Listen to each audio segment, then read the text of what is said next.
Today we're making my favorite side of all time. It is braised cabbage. Here in the South, we have an amazing tradition of great sides that goes along with our soul food. This one to me is my favorite. This is the one that I love. First thing I go to when I'm at a table and I see that, I can't help myself. I gotta have it. So we're gonna make it together. So first things first, let's get a little bit of oil in the pan, getting it nice and hot. Now don't add too much oil, because our very next ingredient is going to be cured hog jowl.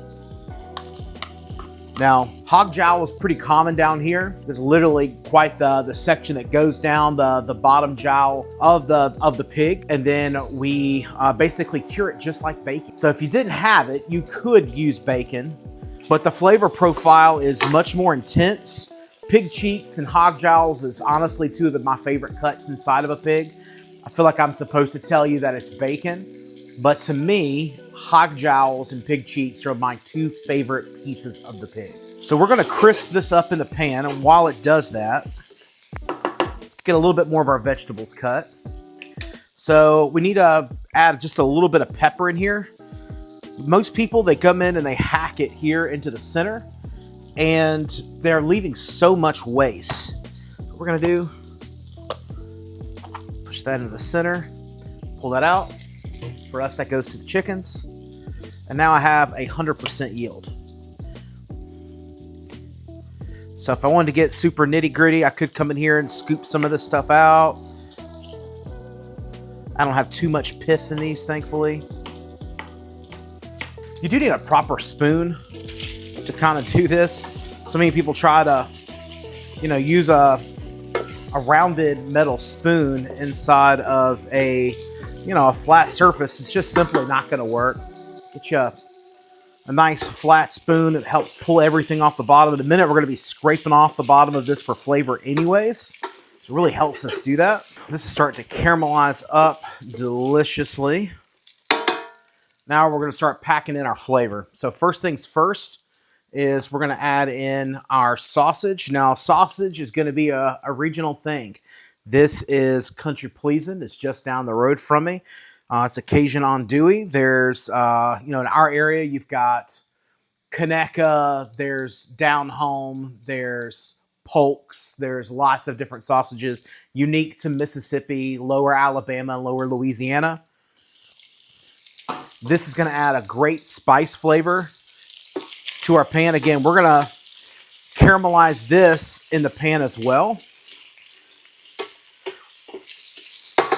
Essentially what's going to happen is all of that flavor that we're bringing in through the sausage and the hog jowls is going to be, we're releasing all that flavor out into that oil. That's going to be what coats our delicious cabbage. So we're building the flavor now to make this taste super, super delicious.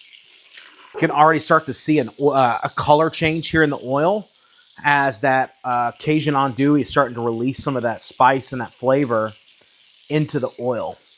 Now that we have a great rendering of fat, add in our onion and our peppers.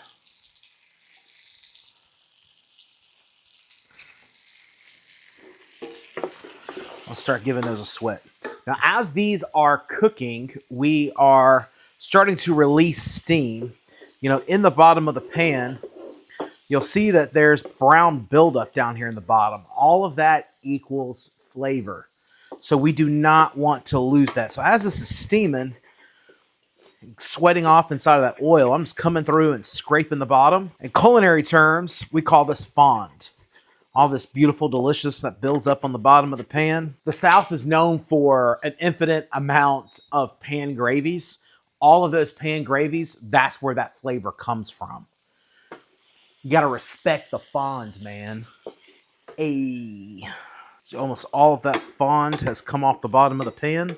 We're gonna start to add our cabbage into this mix. This is pretty much rendered out. All that extra moisture from the onions, peppers are pretty much cooked out at this point. So let's start adding in our cabbage. That's gonna add in some moisture as well. Basically wanting to fry off this cabbage inside of that oil, that flavorful oil that we've created. Now, you might have to do this in batches.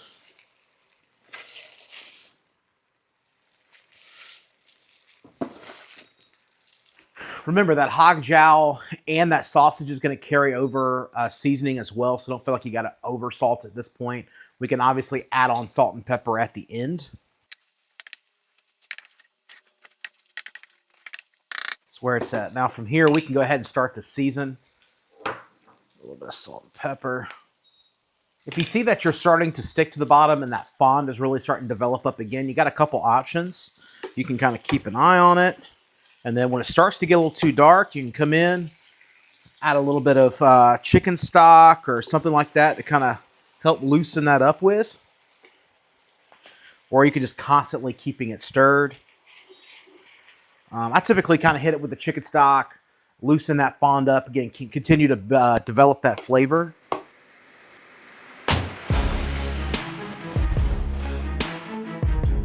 If you wanted to rush the process, you could put a lid on it from here. I know lots of people who do that. Me, I don't like my cabbage overcooked. I like texture. Texture is kind of a key component here. What I don't want to have is where it like cooks to almost mash, and then you've got like this weird texture somewhere between gelatin and mashed potatoes. I'm really trying to avoid that. So from here, I'm going to kind of just continue to flip it over. All right, so we are finally ready to go. It is, our cabbage is tender without being mushy. Key factor there. So we're going to turn this off. This is our chance to season up. One last time, let's add just a little bit more seasoning to it. What I like about this method of cooking cabbage is that it's not drowning in liquid. A lot of times you get it and it's really just soaking in the liquid at the bottom, but here it's very contained. We focus all that liquid into flavor. We didn't need all of that liquid to have any flavor at all. We've cooked our cabbage absolutely beautifully. Now we're gonna have to suffer and give it a taste.